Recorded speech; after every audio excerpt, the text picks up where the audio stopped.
height edge and 5 inches in reach. Larry Merchants? Darryl Tyson, in case you don't know him, was a particularly good fighter once upon a time. We'll see what he brings to the party tonight. Here you can see why De La Hoya has been so successful. He throws an awful lot of power shots and lands a very high percentage. And these are the jab numbers. You can see that De La Hoya is all over the place. Tyson does throw a lot of jabs. He is a very good boxer when he wants to be. Rules of the bout with unofficial ringside scorer Harold Letterman. The Oscar De La Hoya Darryl Tyson fight is scheduled for 12 rounds. There is no title involved. There is no standing 8 count. The 3 knockdown rule is in effect. Only the referee can stop the fight, and it can be saved by the bell only in the 12th and final round. Jim. All right, Harold, and now we're ready to welcome Darryl Tyson into the ring. Veteran from Washington, D.C. He's been in against a lot of good fighters. Rafael Ruelas, just to name one of them. Freddie Pendleton, Roger Mayweather, a variety of the best punchers and fighters in the 135 and 140-pound divisions over the years. He comes in with a total of 56 prize fights already in his background. He says to us in a meeting yesterday, I have a large family. I'm the primary breadwinner. I have a chance to accept a paycheck like this. It is my professional responsibility to do it. One of 2 Tysons in the house. The other one may be a little better known. He's at ringside.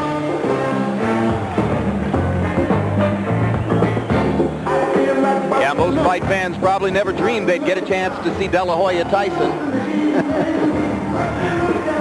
Neither did I, Jim. And here's the record for the lesser known of the 2 Tysons in the house tonight. Darryl Tyson, 47 wins, 8 losses, 1 draw. The 24 KOs tell us he once had some punching power. It hasn't been evident in his recent fights.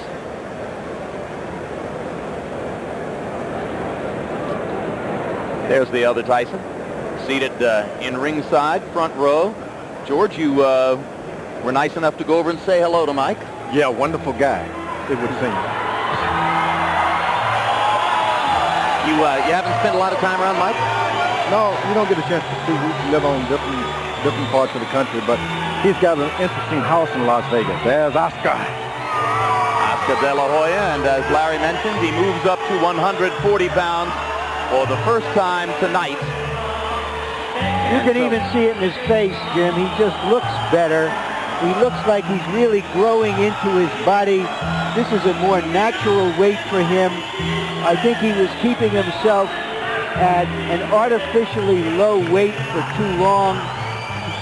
His trainer, Alcazar, told me yesterday that he thinks that within a year and a half, perhaps a year after the scheduled fight with Chavez, he will be a full-fledged welterweight. Crowd responds to De La Hoya. The record, 20 wins, no losses, no draws, 18 KOs in recent fights against strong professional fighters. Jesse James Leija, Genaro Hernandez, Rafael Ruelas. He has simply blown them away with punching power. And more than that, he made 2 really good fighters, his last 2 opponents, quit. It's just too strong in the lower lightweight divisions. We'll see how his punch affects his opponents as he moves into the welterweight class. Let's go to ring announcer Michael Buffer for the pre-fight introductions. Ladies and gentlemen, good evening and welcome to Caesar's Palace here in Las Vegas, Nevada, where tonight Bob Arum's Top Rank Incorporated and Don King Productions, in association with your undisputed, undefeated King of Beers, Budweiser, this Bud's for you, present a double rumble of professional boxing for your entertainment. All the bouts tonight are sanctioned by the Nevada State Athletic Commission Chairman Dr. James Nave, Commissioners Nat Carasali, Dr. Elias Ghanem, Luther Mack, and Crispin Rivera. Executive Director Mark Ratner. 3 physicians at ringside are Dr. Flip Homansky, Dr. Al Capana, and Dr. Margaret Goodman. The timekeepers at the bell and counting the knockdown seconds will be Al Bicyk and Jane Broadfoot. The three judges scoring this first bout on a 10-point must system will be Carol Castellano, Chuck Jampa, and Art Lurie. And when the bell rings, the man in charge of the action, your referee, Mitch Halpern. And now, ladies and gentlemen, from the site where legends are made for the first of 2 times tonight, here at Caesar's Palace, let's get ready to rumble! 12 rounds of boxing in the junior welterweight division. Introducing first, fighting out of the blue corner, wearing the white and weighing in at 139 pounds. He comes to us from our nation's capital, Washington, D.C., with a professional record of 47 victories, with 8 defeats and 1 draw. 24 of those 47 victories are by knockout victory. Ladies and gentlemen, introducing Darryl Terrible T. Tyson.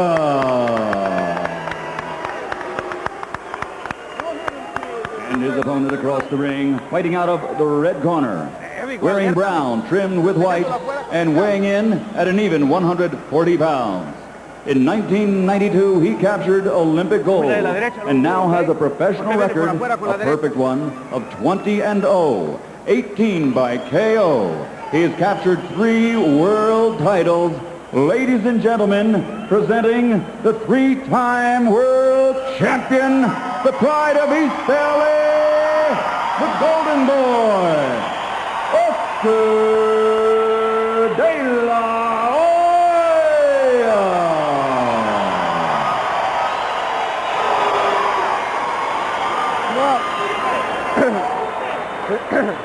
Come on out, come out.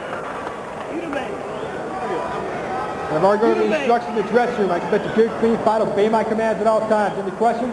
I touch gloves. Come on, touch them. In his brief tenure as a professional, De La Hoya has already been in this position, Jim and George, of taking a fight in anticipation of another fight. That's when he fought John Molina, waiting to fight Rafael Ruelas. So this is nothing new for him. But you still wonder how he's going to perform in these circumstances. Sense that the crowd is waiting for the fight to bring some excitement. There's a palpable expectation here that this evening is about De La Hoya and Chavez and not their opponents. Let's see if Tyson can take advantage of that in any way.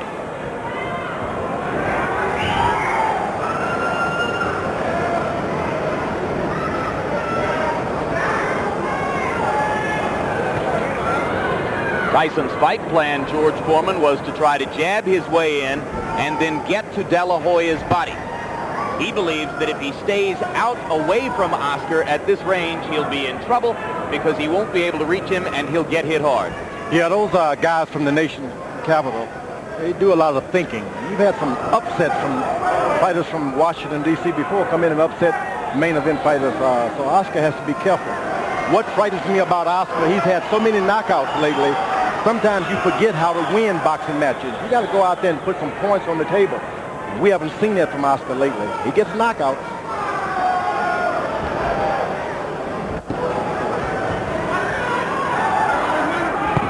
De La Hoya with the first left hook of the fight. Tyson blocked it with his right glove, but every De La Hoya opponent must wait in some fear and trembling to feel what that first left hook is going to bring. But generally another fighter, when you're not sure of your power, you want to establish to the opponent that you have power. Oscar doesn't have to do that. He's got to do the opposite. Establish that, hey, if you want to take this fight into the 12th round, 10th round, 12th, I'm ahead of point. I'm ahead on points. De La Hoya. This is what Oscar has to do in these fights.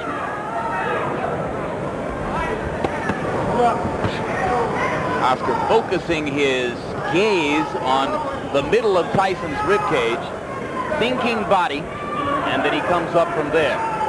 Tyson trying to establish the jab, hasn't yet managed to get inside and break De La Hoya's body as he claimed he would.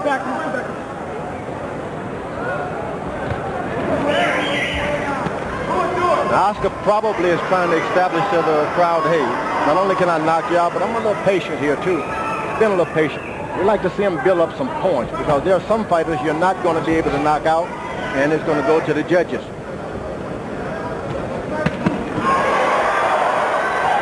Ringside microphones pick up the thudding of De La Hoya's body punches. Sounds like heavyweights are hitting.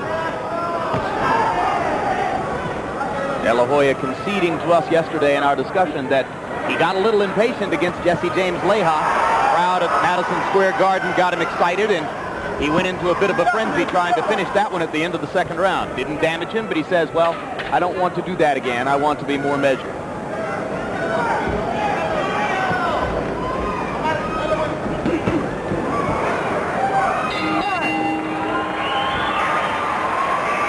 When they speak Spanish in Oscar De La Hoya's corner, our interpreter will be Hector Garcia. Relax. Breathe in. Es cuestión de tiempo. It's only a matter of time. Keep working the way you're doing right now. Don't throw that jab so loose. Tie him up a little bit. Tie him up. First, the jab first, and keep him on the outside. And then throw that right hand over the top. That's the whole thing right there. Yeah. But if you get loose, get close to him. Now pull to him. Pull to him. Okay? You want to pull to him. Yeah, you're on the end of his punches. All right? Have a feel. Oh, he's just a little tight, but I'm on. Just looking at those numbers makes me wince. George, I have a cosmic question to ask you. Have you ever seen a prize fighter wear brown trunks before? I can't remember. No. He's breaking new ground sartorially. Brown is such a, it's an earthy tone, but it doesn't suggest anything to me. It doesn't suggest purity. It doesn't suggest anger, fear. It's just brown. We're early, and we've verged pretty far afield already, Larry. We have Bill Blessed Brown. Tyson now trying to fight at closer quarters. In the first round, Tyson threw 22 punches. They were all jabs, and he landed only 3 of them. De La Hoya completely dominating the round. Now, what Tyson has to be experiencing, like those guys in Desert Storm, they heard those bombs and they said they'll stop in a minute. They'll stop in a minute, and they never did. After you just can't take it anymore, and you just say, I'm just going to sit on my stool or give up. You just can't close yourself up and just pound and listen to that pounding around your head.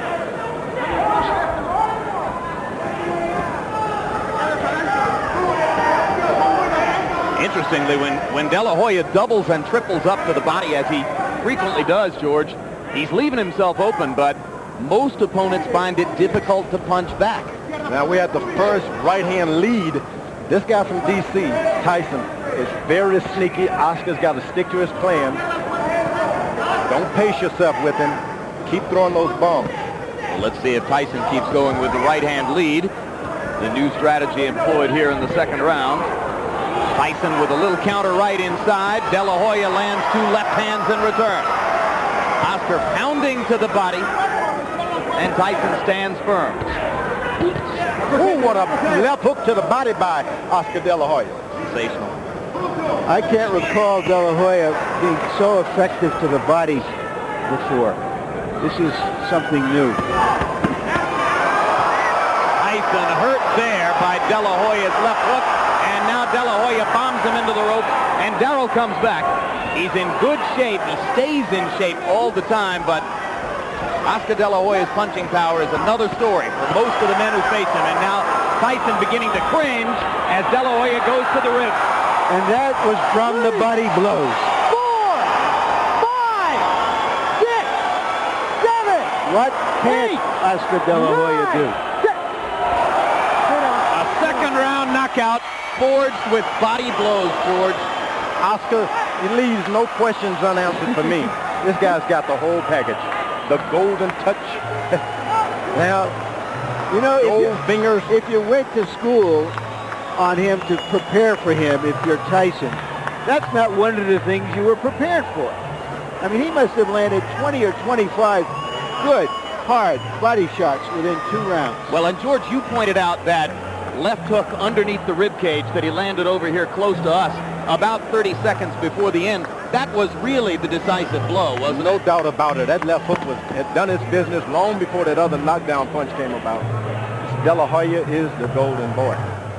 He's got it all. So here's another second round knockout for De La Hoya to go with the second round knockout of Leija in New York, to go with the 6th round TKO of Genaro Hernandez last August, to go with the second round knockout of Rafael Ruelas in May. He is on a roll, and it's going to be Chavez next if Julio Cesar can win later this evening. And this will only build the expectation for that one, George. Yeah, it was frightening because you never think a guy could punch so much, throw so many hard punches, and still have a rhythm as the fight go on like that. This guy he's unbelievable. All right, now let's take a look from earlier in the round, and that was the left hook that damaged him so badly. Yeah, because he hit him underneath with the left hook, the guy thought he would never come back into the head with that kind of power, but he got him with a double left hook. And the right hand to the rib cage there. And when you land, you're hurting the body. You keep thinking, I'm going to get up in a minute. I'm going to get up in a minute as soon as this stops hurting. But it never seems to stop hurting, and you can't get up. So if the question was, does Oscar's 135-pound punching power go up to 140, the returns on that subject are pretty resounding. This guy can put on any amount of poundage that he wants, and he can still punch. Well, I think he's basically a 147-pounder, George. I have a sort of book on De La Hoya, which is that we may not know exactly how great a fighter this guy is till he goes to 147, which is where I think he will first experience fair fights from the standpoint of punching power. Right now, let's go to Michael Buffer for the official particulars. Ladies and gentlemen, referee Mitch Halpern reaches the count of 10. The bout ends at 2 minutes, 38 seconds of round number 2. The winner by knockout victory. His record now 21-0, 19 KOs. The pride of East LA, the undefeated 3-time world champion, the Golden Boy, Oscar De La Hoya.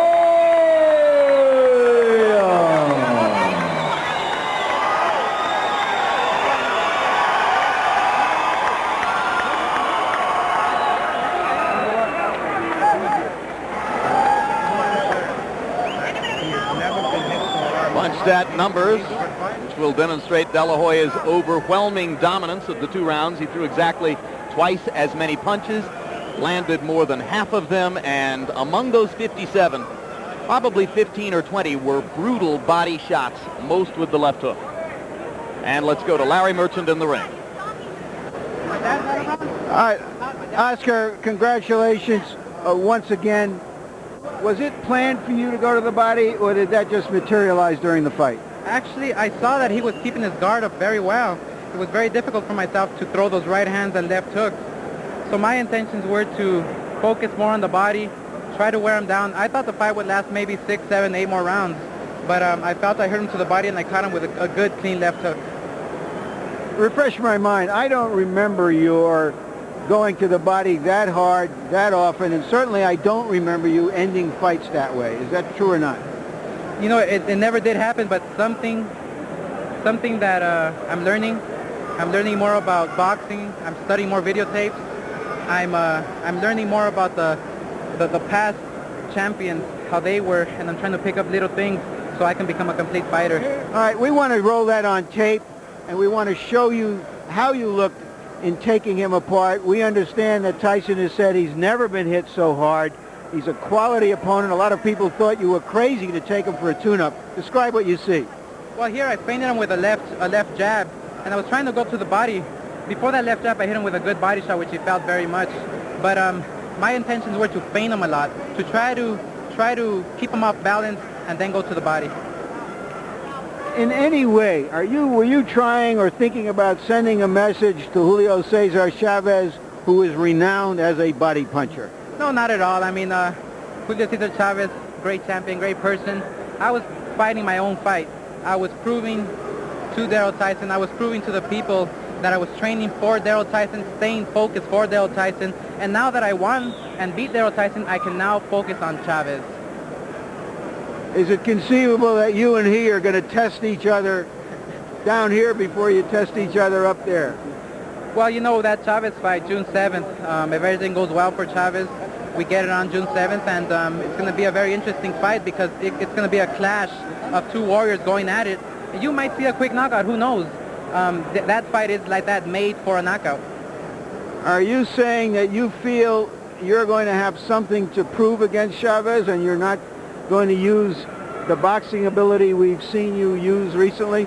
No, one thing about me is I can adjust to styles, and whatever Chavez tries to do, I'm going to try to adjust to that style. June 7th, I'll be very ready for that fight like no other fight, and hopefully everything will go well. You list him as one of your idols. Has it hit you yet that you're really close to fighting him, and what does it mean to you? Well, I knew it all along that maybe one day we can go at it, Julio Cesar Chavez and myself. I've always dreamt about that fight, and now my dream is going to become true, fighting the legend, fighting the great champion, fighting the people's idol, and I can't wait. I'm looking forward to it. Thank you, and so is everybody else. Back to you, Jim. All right, thank you very much, Larry. And George Foreman, a week ago, I stood with Roy Jones Jr., who happens to be one of De La Hoya's biggest admirers, but he suggested, he said, gee, I don't know. Oscar's taking a tough fight as he gets ready for the Chavez fight. I'm not sure it's such a great idea. Something bad could happen. Now, De La Hoya's gotten past this, and in such a way that it can only build his confidence going into the next one, right? That's true. And you only had the Muhammad Ali of years past who would go in just before a great boxing match or a trying match, fight another tough guy. Oscar De La Hoya, I don't know what tree this guy's from.